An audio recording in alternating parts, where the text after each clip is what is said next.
Welcome to me ఇంటి వంట by Lakshmi. మీ ఇంటి వంటలో ఈ రోజు ఉలవచారుని ఇంట్లోనే చాలా సింపుల్ గా టేస్టీగా ఎలా ప్రిపేర్ చేసుకోవాలో చేసి చూపిస్తున్నాను. ఉలవచారు అంటే చాలా ఎక్కువ టైం తీసుకుంటుంది, మన వల్ల కాదులే అనుకుంటున్నారా? అయితే ఈ వీడియో మీకోసమే. ఉలవచారు చేసుకోవడానికి ఎక్కువ టైం తీసుకోకుండా మనం ఒక పౌడర్ ని ప్రిపేర్ చేసుకుంటున్నాము.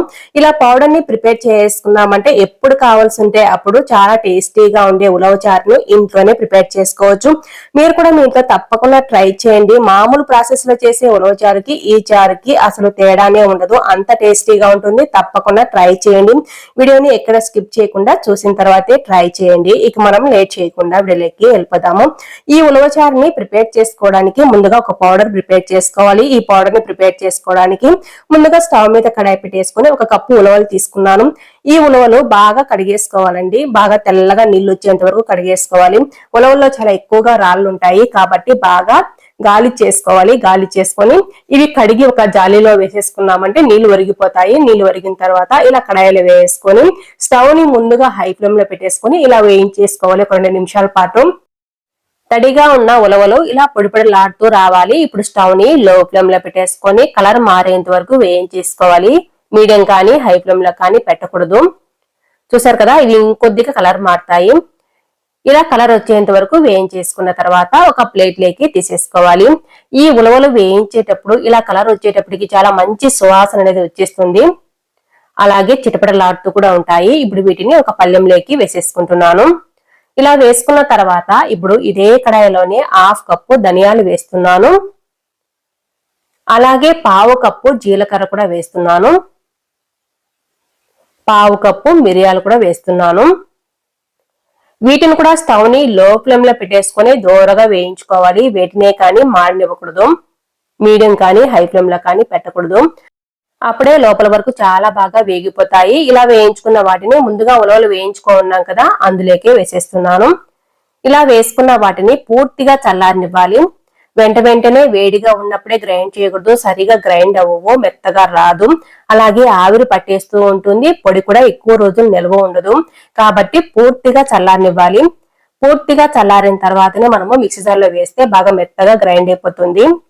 టైం దొరికినప్పుడు ఇలా చేసి పెట్టేసుకున్నామంటే హడావిడి లేకుండా మార్నింగ్ ప్రిపేర్ చేసుకోవచ్చు ఉలవచారుని. చూసారు కదా, ఇలా మొత్తాన్ని పూర్తిగా చల్లారి పెట్టేసుకున్నాను. చల్లారిన తర్వాత వీటిని ఒక మిక్సీ జార్లో వేసుకోవాలి. మనం తీసుకునే మిక్సీ జార్ కానీ లేకుంటే గరిటెలు కానీ స్పూన్లు కానీ ఎక్కడే కానీ తడి తగలకూడదు. ఎందుకంటే ఈ పొడిని మనము నిల్వ ఉంచుకుంటాం కాబట్టి తడి లేకుండా చూసుకోవాలి. నేనైతే వీటిని మిక్సీ జార్లో వేసుకుంటున్నాను. మిక్సీ జార్ చిన్నదైతే కొద్దిగా వేసి గ్రైండ్ చేసుకోవచ్చు, పెద్దదైతే ఇలాగే వేసుకోవచ్చు కొద్దిగానే కాబట్టి. మొత్తాన్ని వేసేసుకొని ఈ పొడి నిల్వ పెట్టుకుంటున్నాం కాబట్టి ఇందులో 1/2 టీ స్పూన్ వరకు సాల్ట్ వేసుకుంటున్నాను. సాల్ట్ వేసుకోవడం వల్ల ఎక్కువ రోజులు నిల్వ ఉంటుంది బయట పెట్టినా సరే. మూత పెట్టేసుకొని మధ్యలో చెక్ చేసుకుంటూ మెత్తగా గ్రైండ్ చేసుకోవాలి. వీటిని బాగా వేయించుకున్నాం కాబట్టి చాలా తొందరగానే మనకు గ్రైండ్ అయిపోతాయి. చూసారు కదా, వీడియోలో చూపిస్తున్నట్లుగా ఇలా మెత్తగా గ్రైండ్ చేసుకోవాలి. ఈ గ్రైండ్ చేసుకున్న ఉలవచారు పొడిని బయటైనా స్టోర్ చేసుకోవచ్చు, లేకుంటే కావాల్సినంత కొద్దిగా మాత్రమే బయట పెట్టుకొని మిగతాది ఫ్రిడ్జ్ లో కూడా స్టోర్ చేసుకోవచ్చు. చాలా ఫ్రెష్ గా అనిపిస్తుంది. చూసారు కదా, మెత్తగా గ్రైండ్ చేసుకున్నాము. ఇప్పుడు ఈ ఉలవచారు పౌడర్ ని ఉపయోగించి ఉలవచారుని ఎలా ప్రిపేర్ చేసుకోవాలో చేసి చూపిస్తున్నాను. ఒక బౌల్లో 2 టేబుల్ స్పూన్ల వరకు ఈ ఉలవచారు పొడిని వేసుకున్నాను. అలాగే కొద్దిగా నీళ్లు వేసేసుకొని పేస్ట్ లాగా కలిపేసుకోవాలి, ఎక్కడే గానీ ఉండలు లేకుండా. ఇక్కడ నీళ్ళు ఏమి కొలతేం లేదండి. నేనైతే 1/2 కప్పు వరకు నీళ్లు వేసుకున్నాను. చూసారు కదా, ఇలా ఉండలు లేకుండా ఈ కన్సిస్టెన్సీ వరకు వస్తే సరిపోతుంది. దీన్ని పక్కన పెట్టేశాను. అలాగే మీడియం సైజు నిమ్మకాయ సైజు అంతా చింతపండు తీసుకొని ఒక 30 నిమిషాలు నానబెట్టుకున్నాను. నానబెట్టుకోవడానికి 30 నిమిషాలు లేదు అనుకుంటే చింతపండులో వేడి నీళ్లు వేసేసుకున్నా సరే తొందరగా నానిపోతుంది. ఇప్పుడు ఈ చింతపండు రసాన్ని కూడా తీసుకుంటున్నాను. ఈ చింతపండు రసాన్ని కూడా తీసుకున్న తర్వాత మనకు రసాన్ని ఎలా ప్రిపేర్ చేసుకోవాలో చేసి చూపిస్తాను. ఇప్పుడు చింతపండు రసము అలాగే ఉలవచారుకు కావలసిన పేస్ట్ కూడా రెడీ చేసుకున్నాం కదా. ఇప్పుడు స్టవ్ మీద కడాయి పెట్టేసుకొని 2 టీ స్పూన్ల వరకు ఆయిల్ వేసుకున్నాను.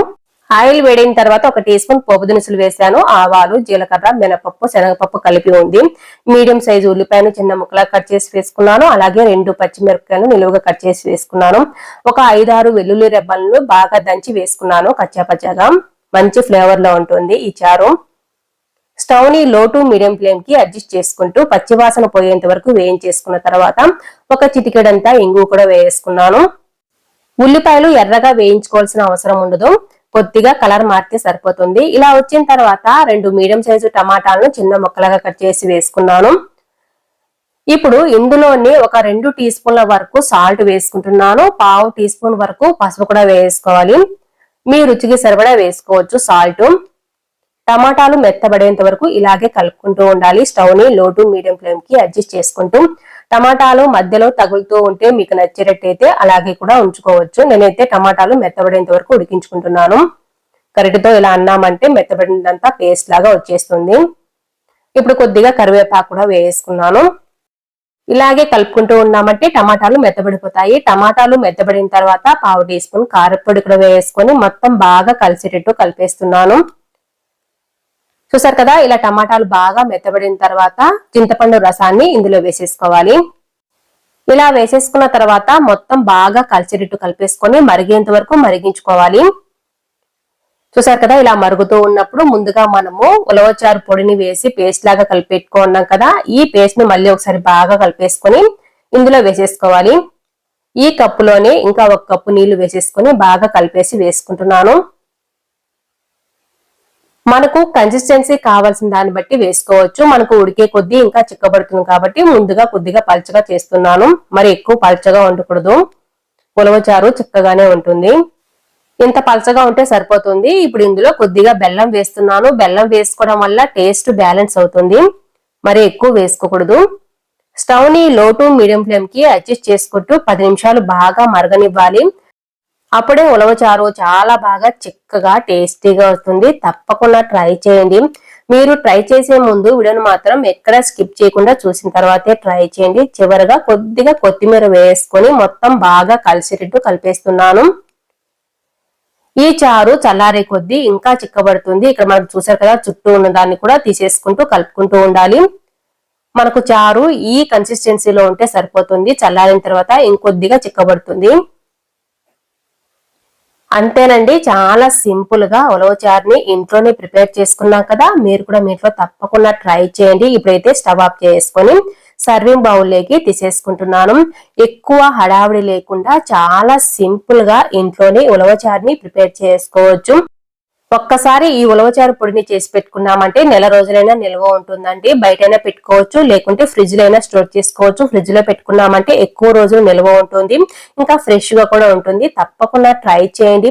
మీకు ఈ వీడియో నచ్చినట్లయితే తప్పకుండా ఒక లైక్ కూడా చేయండి. అలాగే కొత్తగా చూస్తుంటే సబ్స్క్రైబ్ చేసుకోవడం మాత్రం అసలు మర్చిపోకండి. మీ ఫ్రెండ్స్ కి రిలేటివ్స్ కూడా షేర్ చేయండి. Thanks for watching.